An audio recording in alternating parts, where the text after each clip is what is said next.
Deep fake ఈ మధ్య కాలంలో చాలా ఫేమస్. ఎంత ఫేమస్ అంటే ఏకంగా రష్మిక మందానని ఏకంగా వణికిచ్చేసింది. అలాగే తనకి సపోర్ట్‌గా అమితాబ్ బచ్చన్ గారు, ప్రధాని మోదీ గారు, అలాగే చాలామంది ప్రముఖులు తనకి సపోర్ట్‌గా నిలబడ్డారు.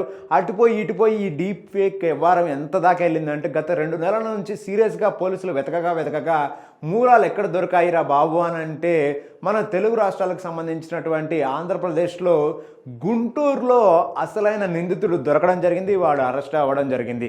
ఈ డీప్ ఫేక్ని చేసినటువంటి వ్యక్తి పేరు ఈ నవీన్.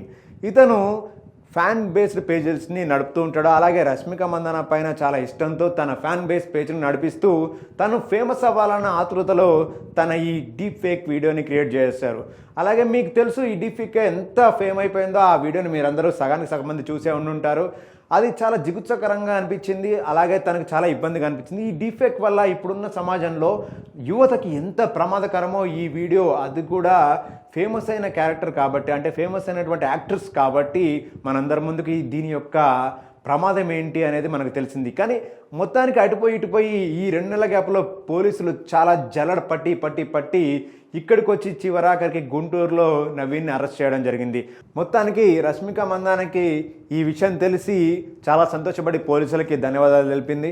ఢిల్లీ నుంచి కూడా పోలీసులందరూ ఒక వ్యవస్థగా ఏర్పడి, మా సభ్యులుగా ఏర్పడి 2 నెలల నుంచి ప్రయత్నించి జల్లెడ పట్టి మొత్తానికి నిందితుడిని పట్టుకోవడం జరిగింది.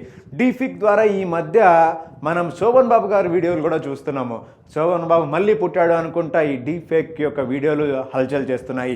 ఇలా ఒక్కరే కాదు, ఎంతోమంది యాక్టర్స్ యొక్క ఈ సెల్ఫ్ వీడియోలు లేదా ఈ బయోపిక్ వీడియోలు అన్న టైప్లో ఇలాంటి ఇంత దారుణానికి ఊడగట్టేలాగా ట్రై చేస్తున్నటువంటి వాళ్ళు కొంచెం జాగ్రత్త పడాలి. ఎందుకంటే ఎంత మంచి ఉందో అంతే చెడు ఉంది. మనం ఈ డీఫేక్ని వాడుతూ మంచి చేయొచ్చు, అలాగే ఎంత దారుణమైన చెడు కూడా చేయొచ్చో మనం చూసాం. ఇది కేవలం ఆ స్పోర్ట్స్ బ్రా వేసుకున్నటువంటి లేడీ యొక్క ఫేస్ను మాఫింగ్ చేస్తూ మన రష్మిక మందాన ఫేస్ని పెట్టడం జరిగింది. ఇలానే వేరే వీడియోలలో పెడితే ఎంతటి ప్రమాదం.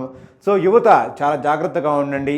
ఎందుకంటే ఇలాంటి డీఫేక్ చేసే వారి యొక్క దృష్టిలో పడకండి. మనం తెలీదు, మనం అందరం జాగ్రత్తగా ఉండాల్సిందే. కానీ డీఫేక్ చేసే వాళ్ళు చాలా ఘోరంగా తయారవుతున్నారు. ఇది యొక్క క్రైమ్, దీని చాలా పెద్ద క్రైమ్. దీన్ని మాత్రం కన్సిడర్ చేసి గవర్నమెంట్ కూడా కొన్ని రూల్స్ని కొత్తగా తీసుకురావాల్సిన అవసరం ఎంతైనా ఉంది. Thank you.